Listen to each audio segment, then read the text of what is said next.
Hello guys, পূজা কুন্ডু ব্লগে সকলকে স্বাগতম। কার না সকালে ফুল তুলতে ভাল লাগে। এই যে সকালবেলায় আমি ফুল তুলে চলে এলাম। আজকে দশর পুজো আছে, তার জন্য সকালবেলায় আমি সব কিছু রেডি করছিলাম। আর পুরো ভিডিওটা দেখবে, ভালো লাগবে। এরপর আমি আলপনা দিচ্ছি।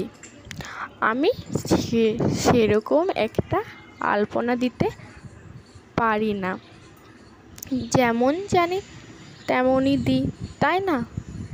এই যে আলপনা দেওয়াটা কেমন হয়েছে কমেন্ট করে জানিও প্লিজ। সবাই পাশে থেকো, লাইক করো, কমেন্ট করো, সাবস্ক্রাইব করো। এরপর বাবুন ঠাকুর এসে মা মনসার পুজো করছে।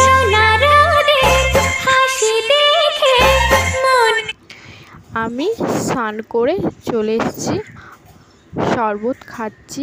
আজকে আমি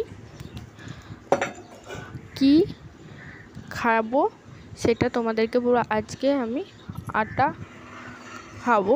আজকে দশর পুজো, যে পরোটা রুটি করেছিলাম, কুমড়োর তরকারি। এরপরে আমি আইসক্রিম আনতে গিয়েছিলাম। আর আমার পুরো ভিডিও দেখার জন্য সকলকে ধন্যবাদ। আর ভালো থেকো, সুস্থ থেকো।